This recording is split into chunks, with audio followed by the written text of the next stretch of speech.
to that in a minute when I hit the agenda. Now, first off, I wanted to talk briefly about myself. Now, I know there was an emphasis on making a more accessible kind of introduction to who I am. So my name is Luke Evans. I'm a white male with wearing blue frame glasses with brown short hair. I have at the moment currently rocking the COVID kind of lockdown look at the moment. And I'm wearing a grey Cloudflare t-shirt. And I'm in a very messy office, as I'm sure you can see, in Reading in the UK. Now, as for my actual background, I basically have come up through the ranks. I spent about 6 years at Microsoft doing SharePoint. Since then, I've been a consultant / architect at a number of different firms, but I have about 15 years working in collaborative technologies. I really have an interest in security and identity around those areas. So that's kind of a bit of a background about myself. Now, before I get going into the actual topic, I just wanted to say a big shout out, firstly, to the charity that we're sponsoring today. So please join M365 Chicago in supporting Chicago public schools through the Children First Fund. So your donations will make a difference, and please feel free to donate to them. Also, just to follow on from the amazing video that we saw a moment ago, a massive thanks to our sponsors. You know, without them, we wouldn't have the ability to be here today and give me the chance to present to you guys. So a big shout out to Veeam, and I can safely say that they are actually fantastic software providers. I use them in my home lab, so I know how well they are, and thanks to all the other sponsors that we've got today. M365 Chicago is an on-the-spot network conference is the other final point I wanted to make about the sponsors. And the final one before I get going really is basically help our speakers improve, especially myself. This is the first time I'm debuting this material, and I would love any feedback on my presentation and how I get on really is the thing. Now today, there's a few key components I wanted to speak to you guys about. First and foremost, I wanted to really talk about the architecture. What are the fundamental components that Microsoft Teams builds upon? Responsibilities. So, you know, when you're using software as a service, where do the responsibilities lie between you and the provider? Kind of the technology and the components, the fundamental areas of Teams, and I've got three key themes that I like to run through it. And on top of that, kind of what should I do in the event an event of a breach is an interesting one. So what is a plan of action in terms of if you were breached, what could you do? And now I have got a fair amount to get through, so I'm probably going to rifle through it. I can't see if there's any hands up, so if anyone could let me know, because I have presentation mode on, so I'm unable to kind of see that at the moment is the thing. So far, you're okay. That's cool. And I would say, guys, feel free if you'd like to ask any questions. I can make the slides available at the end, so if anybody would like them, because there's a few links to some interesting resources. But if you'd like them, please just let me know at the end and I can help you out. I think those are the key areas that I wanted to cover. I think Microsoft Teams today, I just want to give a brief overview of kind of why it's important to really secure Teams is the thing. So, I mean, you can look on the stats on the board and you can see it's absolutely phenomenal, especially with COVID, the drive to kind of remote working. We can see that it's actually exploded. So I think you have more and more people using Teams on a day-to-day basis. We're up to 145 million daily active users. And I think, you know, with that many people using it, there's a whole heap of tenants out there. What can we be doing better to kind of secure these tenancies out there? And I think the other important thing I'm going to come to it just next, is kind of striking the balance. So the key thing we often kind of deal with is, you know, as a security professional, IT professional, I should say, is the difference between usability and security. I mean, our users typically don't really care too much, you know, about consuming the service. They're going to find a way is the important thing. If they want to use the technology in a certain way, then they're going to look to use that way. So if they want to share a file that they're with an external party or an external agency, they're most likely going to try to find a way to do that. And it's important to strike the right balance to basically achieve, you know, that improved use, or I would say improved usability with high security. So in the little diagram I've drawn up here, we have kind of high security, low security, improved usability, decreased usability. And I think it's important for us to strike the right balance when we're kind of securing Microsoft Teams. Now, previously, poor security professionals, they might land in the bottom right where everything's locked down to high hell, and you're not going to actually be able to use the platform or the technology in a manner which is kind of, you know, benefiting to your users. And what that will mean is that, like I said, user circumvention in this scenario is quite likely. I think the worst one is the bottom left, which is kind of low security and decreased usability. So a low security model and the product or technology can't actually be used effectively. I think The other one is low security, improved usability. And I think this is kind of where it's very open. Users are able to do kind of whatever they like, and there's not really a great deal of security controls in place. And it's in this quadrant that we're looking at security incidents could be quite likely.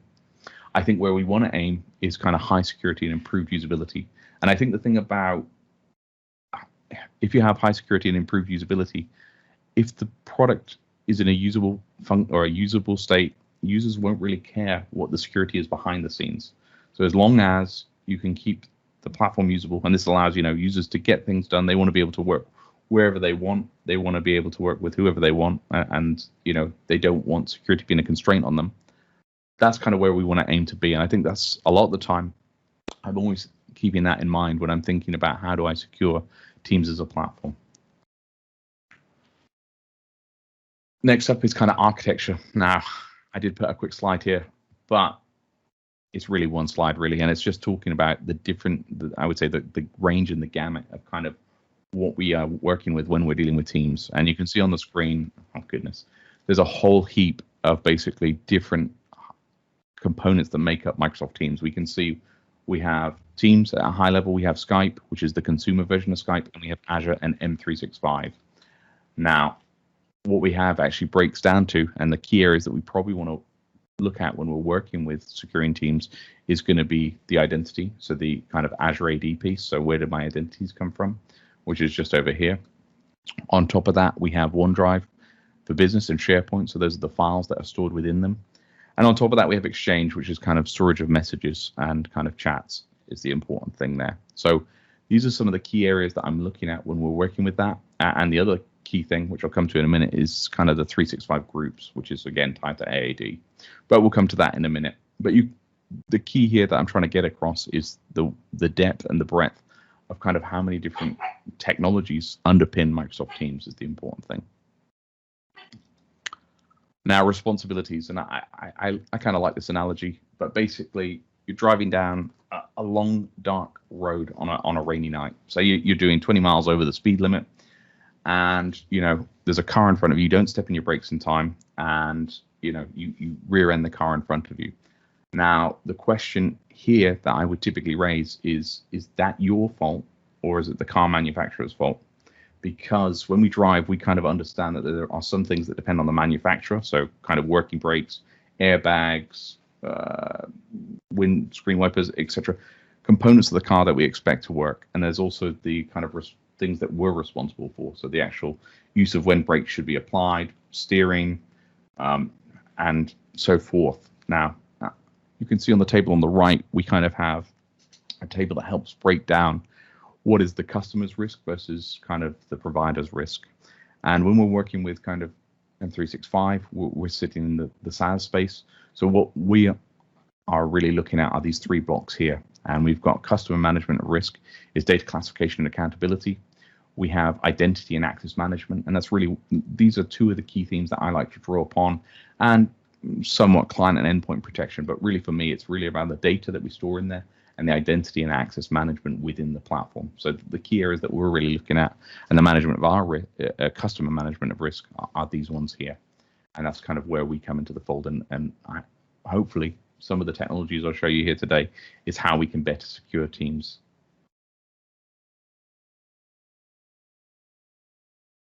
Now, the three key areas I really look at when dealing with kind of Microsoft Teams and securing it. One is the kind of I would say the currency is typically what I'd call it when working within Microsoft 365, and that's the Microsoft 365 groups.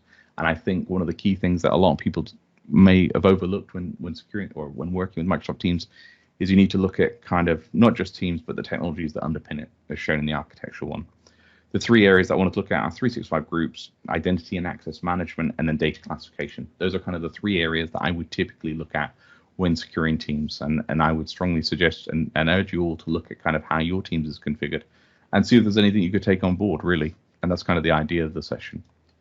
So the first one, again, is an interesting one. It's quite an easy one. I figured I'd kick things off fairly straightforward. And kind of when we're talking about 365 groups, we want to understand group creation. So proliferation of group. And the reason I would call this out when securing Microsoft Teams is typically that I would say the important thing is if you don't know what you're creating, it's harder to secure, Or if you are creating things, and if you do have a self-service model, how do we ensure that the appropriate governance is being applied at any given time? So what are the guardrails that we kind of apply to ensure that the areas that are being created are created in a safe and controlled manner? So I think the first question that I would typically ask of an organization when talking about Microsoft 365 groups is kind of the group creation. So who can create these things? Is there any going to be governance controls applied at them? Is there a certain provisioning process or business logic that we need when we spin up these things? And on top of that, I usually give some recommendations for each of the slides of things that I would typically look at. So I would strongly recommend you just at least consider controlling groups. A lot of places it might just be a self-service approval. So it is a case that you might have a self-approve is what I was trying to say, apologies, where you can basically just ask for a group and it just self-approve. And the reason we typically do that is you might have some automation behind the scenes that you kind of want to layer on some additional security controls, maybe guest access, maybe it's a classification of that group, and we might want to control that at that point in time in creation. Now, again, it can also help supplement orgs without the higher licenses. So a lot of the features that I might talk about here today might consume an E5 or an E5 security. I'll obviously call it out if it will, and I'll make note of that as the thing, or what kind of licensing it requires. So that's the first one that I would typically talk about. The next one is a really one of the more favored ones, and it's really around guest access within 365 groups. So again, we're operating within that 365 currency. We have members, we have kind of owners, and the other key component is we might have guests from external organizations. Now, my recommendations here, I should actually say, we want to basically be able to invite people into Microsoft Teams, work with them from external parties. It's based on Azure B2B. So in my humble opinion, it works very well, and it offers us a good amount of flexibility in how we can control that. Now, what I would suggest as my recommendations for securing Teams is I would look to enable guest access today. And the reason I would say that's more secure, again, it comes back to that security versus usability. If we prevent our users from being able to work with third parties, they're most likely going to try to find a different way of basically either getting them access to that content. Now, it may be that they share that through an email. It may be that they share a link to a OneDrive to the same file. But at that point in time, you're creating multiple copies of the document, or you're straying away from the single version of the truth. So I would say enable guest access today, get it going, get your external third parties into your Azure AD, allow your users to work with them. But on top of that, we want to kind of use that we want to help govern that using the built-in kind of Microsoft 365 tools. And I think what I talk about here are kind of the allow and deny lists. So we can allow specific domains to work with our users. We could deny, other. So if you didn't want Gmail, Hotmail, or kind of public service providers, you might want to deny access to them. Or if you're a bit more stringent, you'd allow access to trusted parties only.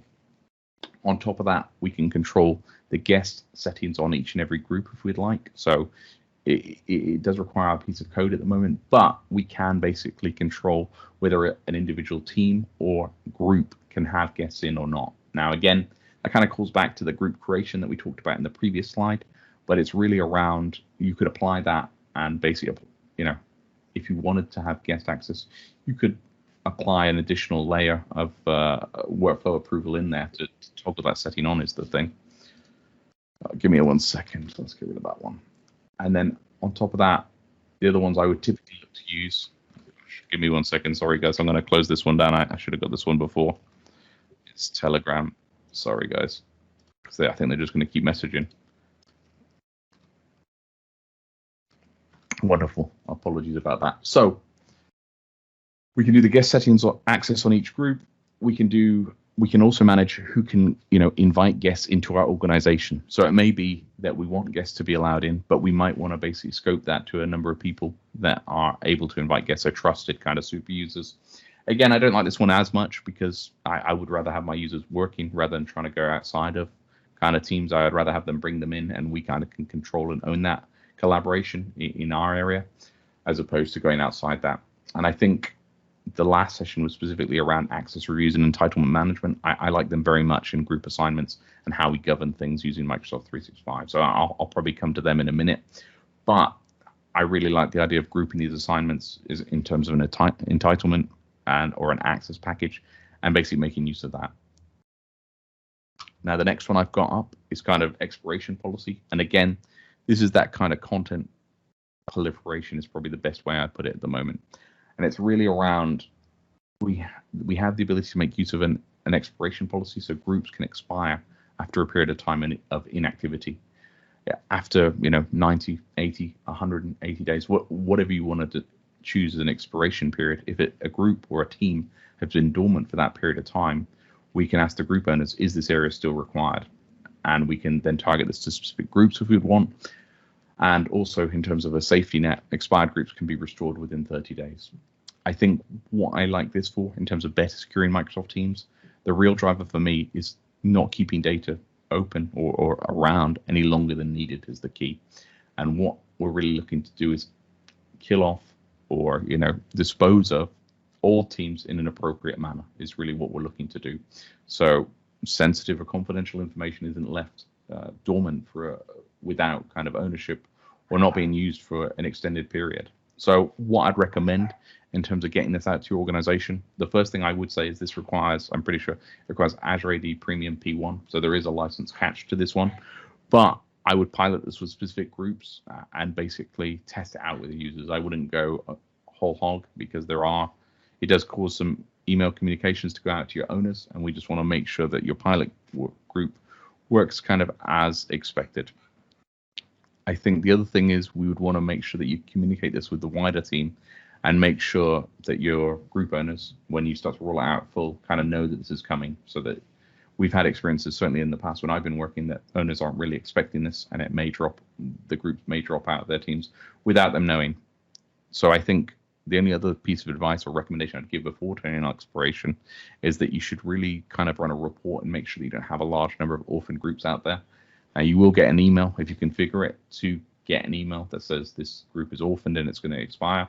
But I would prefer to kind of do that legwork up front and see if we can find an appropriate owner, because a lot of the times it may be that you have a member that is really the kind of that should be the de facto owner. It's just behind the scenes they haven't been assigned that way. So it's worth doing that one up front. But I can strongly recommend the 365 groups piece. And those are the kind of three kind of areas. There could be a lot more that I go into for groups, but those are the three top tips I would kind of echo if we wanted to talk about trying to better secure 365 groups. The next one I wanted to talk about is identity. Now I've got a few blocks on identity. I'll probably skip over entitlement management a bit quicker due to the previous session, but let's go through the ones I've got. Now, I think for me, one of my absolute favorite kind of technologies within Azure AD and securing it is conditional access.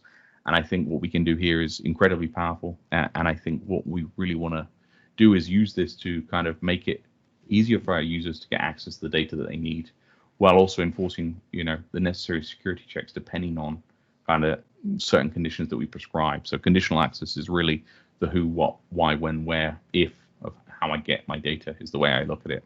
Simple if this, then that statements of how I can access corporate data or my 365 tenancy. So really what we're looking at is when I'm accessing Microsoft Teams, it can look at my location, my device state. Is it managed? Is it BYOD? Am I in a specific group? We can layer on risk if we have identity protection. So we can kind of define sign-in risk or user risk based upon certain factors, which I'll cover in the next slide. But the key thing here is that when users are accessing Teams, we can prompt for MFA, we can prompt for managed devices, we can kind of control the who, what, where, and how people are able to access Teams is the important thing, and the data that's stored within it. What I'd like to do on top of the conditional access is typically layer on identity protection. And again, this is kind of an Azure AD Premium P2. It basically allows, identity protection basically allows you to accomplish three key tasks. So it's the automation and detection, or automated detection and remediation of identity-based risks. It allows you to investigate risks using the data in the portal, and it allows you to export this detection data to third-party ones these risk signals are the ones that I'm trying to get to, can feed into the third-party tools such as conditional access, which you saw on the previous screen, or Azure Sentinel to trigger remediation or further investigation. So what this actually means is it can basically evaluate a user's sign-in and basically take into account the 6 different things I've shown out in here. So if they're coming from an anonymous IP address, if they have unfamiliar sign-in properties, so it might be that they've been using IE, it might be that they've been using Chrome for a very long time, and all of a sudden they start using Opera from maybe a different country. It is an unfamiliar sign-in property, and that can higher the risk profile of any given sign-in. It may be that the sign-in is coming from a malware-linked IP address. Another favorite of mine is a typical travel. So again, it's that I've signed in from Chicago, and 2 hours later I'm signing in from, London, UK. It's not something that's possible. It's in a typical travel kind of pattern. The other 2 that we've got are leaked credentials, so credentials that may have been leaked somewhere else, and password spray, where we continue spraying passwords at it.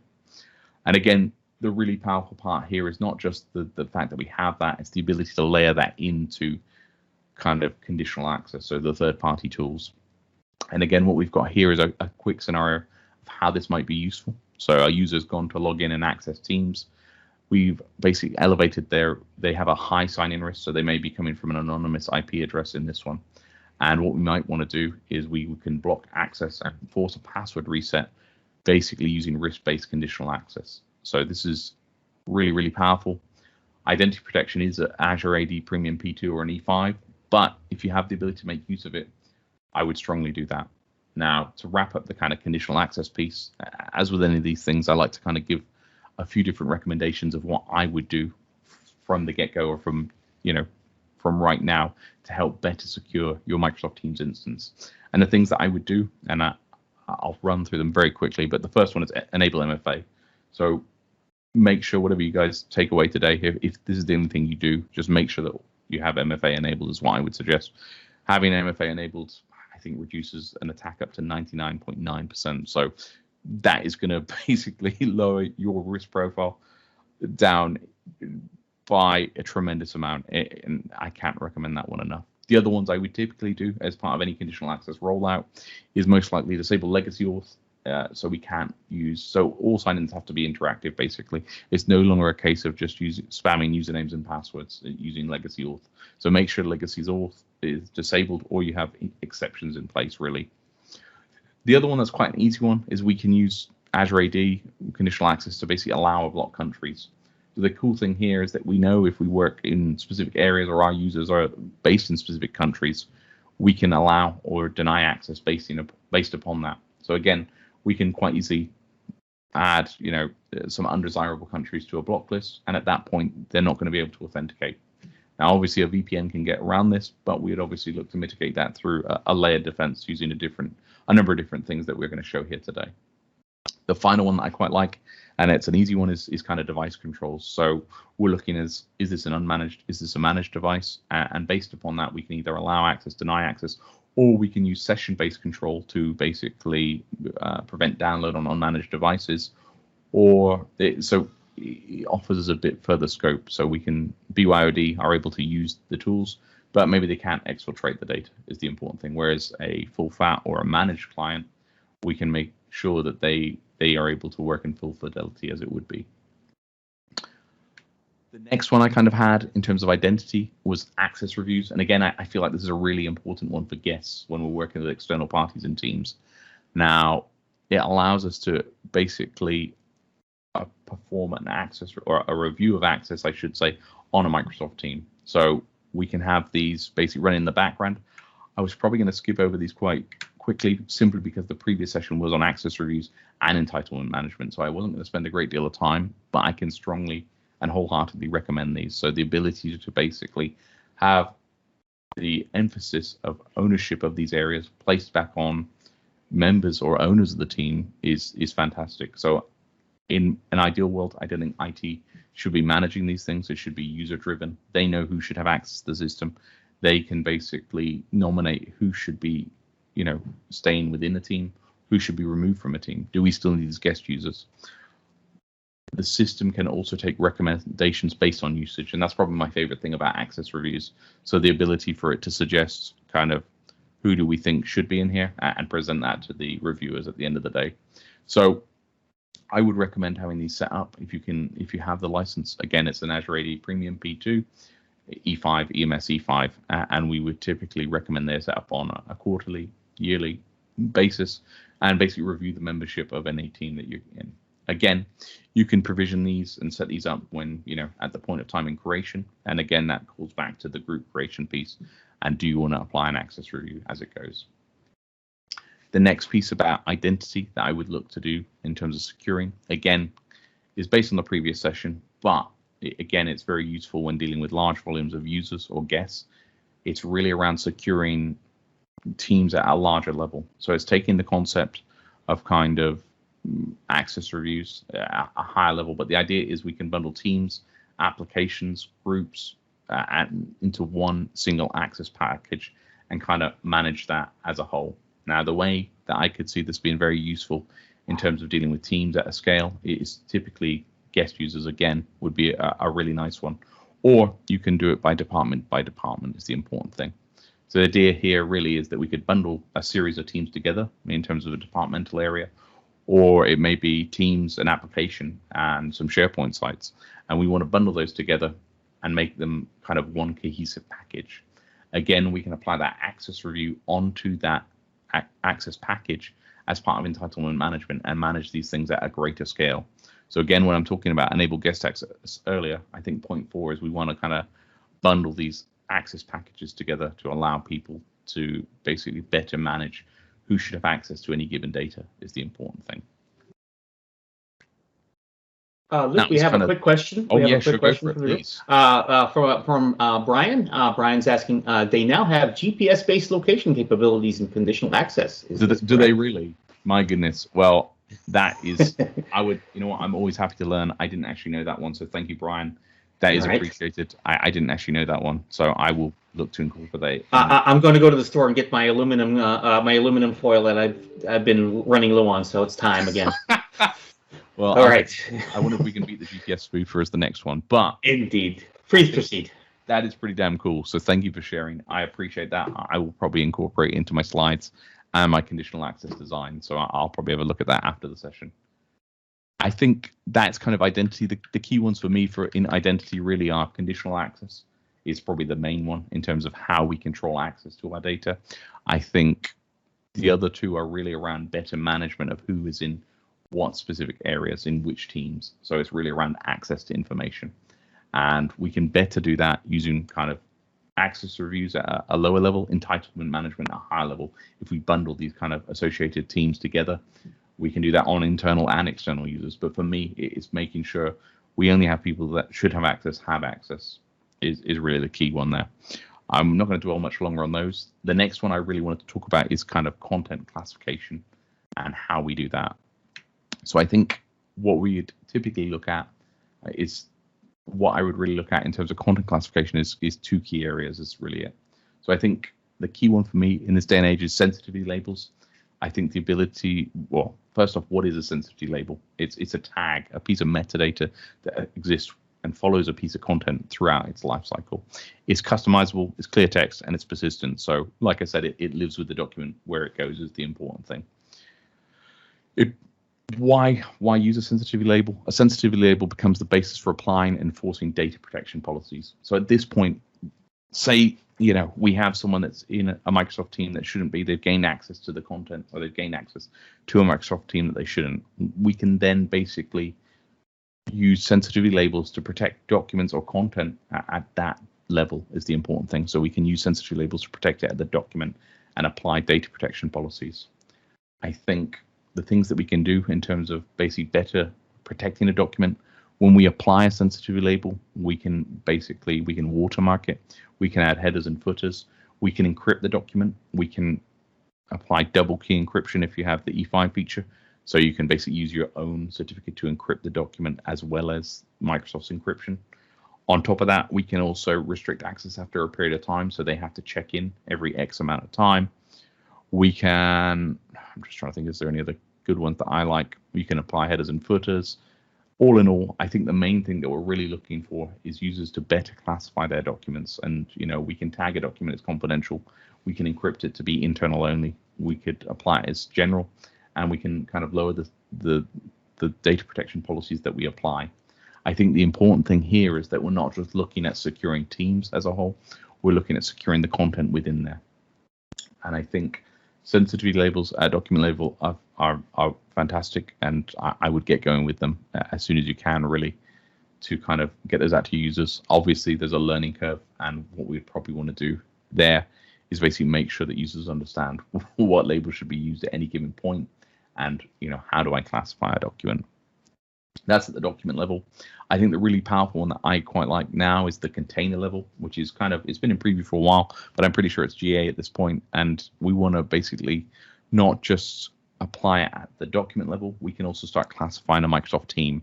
So what does this mean? It means that we can basically apply the same sensitivity labels, although I wouldn't recommend it. I'd probably tweak them for your containers. So at container is basically the Microsoft 365 group.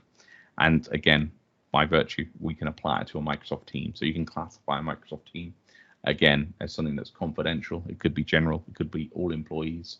I think they come with a nice baseline, and you can get going with that. But the thing for me here is when a classification label or a sensitivity label is applied to a Microsoft team, we can apply different settings to that team. So if I was to mark a Microsoft team of a sensitivity label internal only, we can control the external user access to kind of SharePoint at that point. We can also apply additional conditional access policies. So if we target something as, or tag a team as highly confidential, we might not want to allow access from any unmanaged devices. And I think this is really quite powerful, because it may be that your owners don't understand. Well, previously, when we were doing this back in the day, if you wanted to change the sharing settings on a site, if you wanted to change the group or guest access on a Microsoft team, or if you wanted to change access from unmanaged devices, it could be quite unwieldy and maybe not even possible. But what this allows us to do is for site owners to quite easily classify their content, and different settings or security settings are applied to that container automatically. So this one is really powerful in my books. And I think the recommendations I would have on sensitivity labels are the following, really. If you're using Azure Information Protection, then migrate them across to sensitivity labels. If you're not using sensitivity labels, then configure a baseline sensitivity label. And I would do it at both the item or the document and the container level. I think the next thing I'd want to do is I'd probably start by creating different labels for documents and groups. Documents may have highly confidential general, the kind of out-of-the-box Microsoft ones. But for groups, I would probably take a slightly different view, where it might be that you have internal or external only, and try to simplify that experience. I think if you're using the default labels, I would typically review the label descriptions and settings. I would look to kind of tweak the confidential or highly confidential ones. I think the next piece I would do is restrict who can create public and external groups by publishing the appropriate labels. So we can control who can change those labels by who we publish those sensitivity labels to. So that might sound a bit confusing, but basically we can control who can see the labels using the publishing of those labels. So who can basically classify a container, as it were. I would then basically, again, using that publishing functionality of the labels, I would look to scope the rollout to a pilot group is the important thing. I train the team members or owners how to basically label the container, and also kind of use the members. They probably need to understand how to label the documents within there. I would then conduct periodic reviews of team and label usage, and Microsoft make this quite easy in terms of consuming that. I think it's in the compliance center we can view the usage of these labels, and again we can just follow that with team owners and members. But again, we're looking at it a slightly different way. Rather than just preventing access to teams, we can secure it, the content, and also allow our site owners or teams owners to better secure the areas through classification and sensitivity labels. And that's kind of the data classification piece in terms of the responsibilities. The other piece I wanted to come to in terms of data classification and kind of helping prevent our users is really DLP. Now, I did have a slide about DLP, but I figured let's make it more about teams. And I think the key thing here is teams DLP is kind of a separate piece, and that's really around messages, chats, etc., and kind of the sensitive information that's leaving. And again, this one is an E5 only exclusive, and I think the reason that Microsoft say this is simply because the transaction power that has to do real time is my understanding. I think that's the justification, is that they want to basically, they have to process these messages at point in time as it's real time messaging and look for that sensitive information within that message. Now, again, dealing with kind of the security of your Microsoft Teams, you don't want sensitive information leaving your organization. And we can use data loss prevention to kind of automatically block messages that contain sensitive information. So if a user's sending credit card information, we can block it. We can also use a policy tip to better inform our users of why they shouldn't be sharing that information. And you can build your own kind of sensitive information types or use the out-of-the-box ones that Microsoft provide. And on the right, you can see what a sample would look like of how we can basically use DLP to block sensitive information types. So you can see passport numbers, credit card numbers. We can use DLP in Teams to prevent that. And again, that is very useful when dealing with external parties. I think I have what I would typically recommend in terms of DLP is maybe 2 policies is the recommendation I'd give there. One of a low volume of sensitive information and the other of a high volume of sensitive information.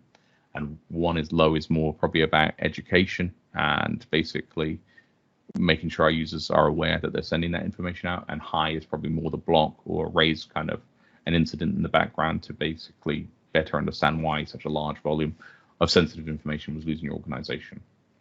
Now, to layer onto that, another one that I really like is kind of the endpoint data loss prevention is another great way of kind of stopping data stored within Teams from exfiltrating your organization. And now this one I think is limited in scope to basically managed devices. I'm not sure if it's possible in a BYOD scenario without registering kind of the data loss prevention for endpoint on those clients and Defender. So what we can do with this is it makes use of the inbuilt Defender client for endpoint, and you can get up and running pretty darn quick with this. But it extends that DLP, because of the activity monitoring and protection capabilities, to the sensitive items that are on Windows 10 devices. So not just Teams, but now we're looking at kind of things within the Windows 10 device. So what we're looking at here are things like upload to unauthorized cloud services or unallowed browsers, copy across onto your network share or removal USB media, copy. We can make apps corporate and personal, and we can prevent exfiltration of data from, say, a corporate app, so Teams, into a Word document that's a personal Word document that they're trying to take away. Another cool one is the copy via Bluetooth, and printing out a document is quite an old school way of trying to get the data out, but we can prevent that using Endpoint DLP. And one that I've used many a time before is copying over a remote session. Now, obviously, when I've done it, it's not been nefarious, but I often use the clipboard across remote desktop sessions. And again, it's another way of transferring data across systems. So it's another one to look out for. Again, when I'm looking to configure DLP, I don't want to make it hideous for my users. I want to strike that balance between usability and security. So I would recommend kind of 2 different policies when we're dealing with DLP, one for low volumes of content and one with high volumes of content. And that's kind of the technical piece that I wanted to run through. The next is kind of the event of a breach. So the 3 areas that we looked at: 365 groups, identity, and kind of content classification and protection. Those are the 3 key areas that I would probably look at first and foremost when kind of securing Teams. So what do we want to do in the event of a breach? And I think this is a really interesting one. I've dealt with 1 or 2 breaches so far in terms of Microsoft 365, so I hope I have some experience, although I'm pleased to say I haven't been in that many, is the nice thing. Now, when we're dealing with a breach, I think a lot of the time what we'll see is that, attackers quite often might just want to sit there is the thing. They don't obviously make a large amount of noise. They will often go unnoticed for months, collecting information and really waiting for that opportunity to strike. The advice from Microsoft is basically to assume that you've been breached and basically act accordingly. So I think it's more about how do we spot a breach? How do we look proactively for breaches in our environment? Because there may be attackers, sitting in wait. And basically, how do we find them and what do we do about them? So for me, how do we identify breaches? And there's 2 real key areas that I would look at when looking to identify breaches. So I think we have the user-driven approach, and this is really, what do I mean by a user-driven approach? I mean, a user can spot this as part of kind of their day-to-day activities, and they might see, that they have a large number of sent or deleted sent messages that contain common hack messages such as, "I'm stuck in London, please send money." Or they may spot unusual profile changes, their name, telephone number, their address might have changed. We might spot that their password's changing a lot. Is another one. Another key one is mail forwarding. A lot of the time, attackers are going to enable mail forwarding and exfiltrate mail out. The other one is an unusual signature. So these are things that users may spot and report to you, and that's kind of the user-driven approach. They might spot this and relay it to you. Now, The other approach is kind of a data-driven approach, and this is probably my preferred one. But without a user coming to you and say, I think there's something funny going on, how can I try to identify when I've been breached or there has been a breach that's taken place? And I think here I've relied heavily on kind of open source tooling that we have.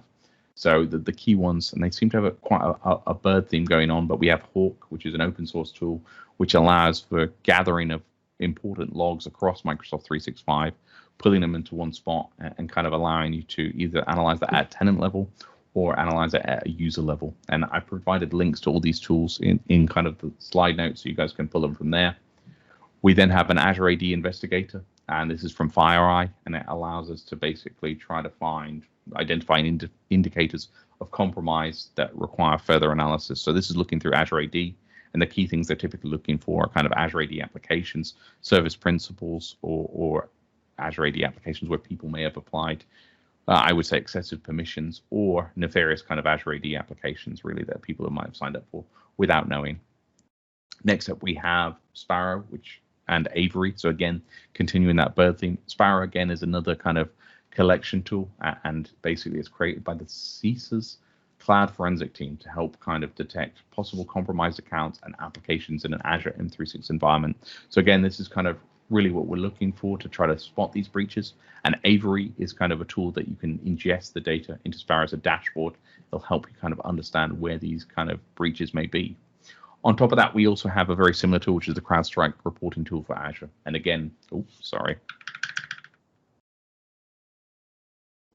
have the CrowdStrike reporting tool for Azure. And this is, again, is really looking at different components of Office 365 to help kind of identify signs of compromise. So it looks across Exchange, and it looks across Azure AD. So it looks across Exchange for things like mail forwarding. It looks at delegates in terms of who's delegated on what mailbox, and it also looks across Azure AD. So again, specifically Azure AD apps are really the other attack kind of vector that they use on these breaches. So that's all in good in identifying them. And I appreciate I've only got a couple minutes left, so I haven't got too many more slides, but it's really around what do I do in terms of, say I've identified a breach, what should I do next? And for me, there's kind of two different ways. So remediating the breach, say we can identify that a user's been compromised. There are a number of pieces of open source tooling, again, that I've linked that basically have automated the process to hopefully remediate a user account. And we can basically plug one of these tools in and say, Luke at M365 Chicago has been compromised. It will reset their password. It will kill their M365 sessions. It will remove any mailbox delegates. It removes their mailbox for forwarding. It enables MFA. It can increase the password complexity. It can block access to the account, and it can collect forensic data as well on that account. Now, the collecting forensic data is probably already, what would I say? The horse has already bolted at that point. You've kind of identified it, so it's kind of superfluous. It's probably more about how do I get that account back to a known good state. And there are pieces of code, little PowerShell scripts that will automatically walk you through that. Now, the harder one for me is certainly when we're looking at kind of the data-driven remediation. So we're looking through kind of Azure AD applications and the like. Now, these are typically harder, and it's really, you probably need a manual review of these to help add context and insight to identify the real threats. So it's reviewing kind of what Azure AD apps you've got, using the data that you can collect and seeing if they're valid and they need that level of permission, really. I think the other thing that we can do to help better protect that is really the admin consent workflow in Azure AD.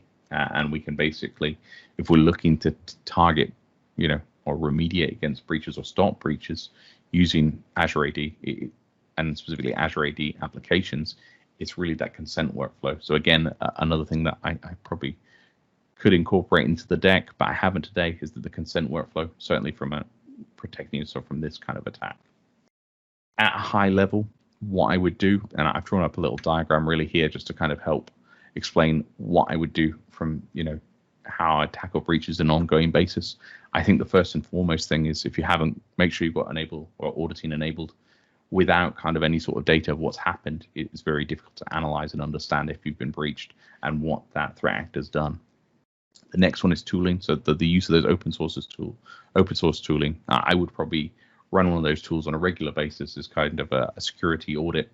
and then basically take that data and analyze it as the next step. And again, these tools won't solve all the answers for you. They can provide valuable insight into what it thinks it might be a breach of a user account or an Azure AD application, but you still need to apply that human logic to help add the kind of business context and understand why that might be there. After that, I'll be looking to remediate at a user or a tenant level, and you can do that through the automated process or the manual processes. And I think on top of that, the thing that is probably more proactive monitoring to try to understand what I would do better moving forward. So using Defender for Office or 365, or the 365 user alerts, we can look for signs of compromise and apply immediate action to them, certainly for Defender for Office. Whereas user alerts, you can basically use these to look for kind of an abnormal user activity. So you may want to see if a user's sending a large volume of emails all of a sudden. We can set monitoring using the 365 alerts to better understand how that would basically, or we can use that to basically better alert us. And I know I covered a lot of ground today, so that was the session on how to better secure Microsoft Teams. I hope that I hope that you learned something valuable. I certainly did on the GPS one, so thank you for flagging that. I think the key takeaways that I would say is we can strike the balance between security and usability. I think the gotcha really is a number of these features that you've seen today are kind of locked away behind the higher SKUs.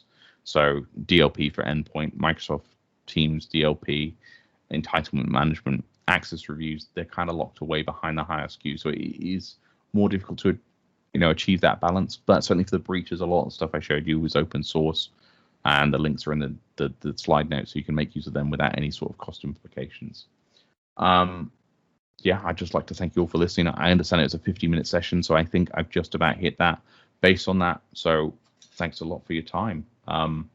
It was the first time really demoing this content, so I hope it was okay. I haven't done this one anywhere else. So thank you for your time and thanks for listening. Is there any questions I could help with? Let me just... Great stuff, Luke. Cool. Yeah, MCAS. Yeah, spot on, Brian. Again, I do have a slide on MCAS, but I didn't choose to chuck that one in today as the one. So what was I going to say? Sorry, I'm just catching up on all this one as the one. Yeah, I did want to talk about MCAS, but MCAS is great for kind of session level is what I would say. So again, we take that identity protection and we can layer on the session-based control. So again, another very powerful tool. Again, unfortunately, it's kind of locked in again. Let's have a look. Thanks, Brian. I like the cut of your jib, however you would say that one. I like the ideas there. But yeah, thanks again, guys. It's appreciated. Conditional access. So I'm gonna have a look at this GPS one. So let me see. Cool. Fantastic. Well, thanks a lot for listening.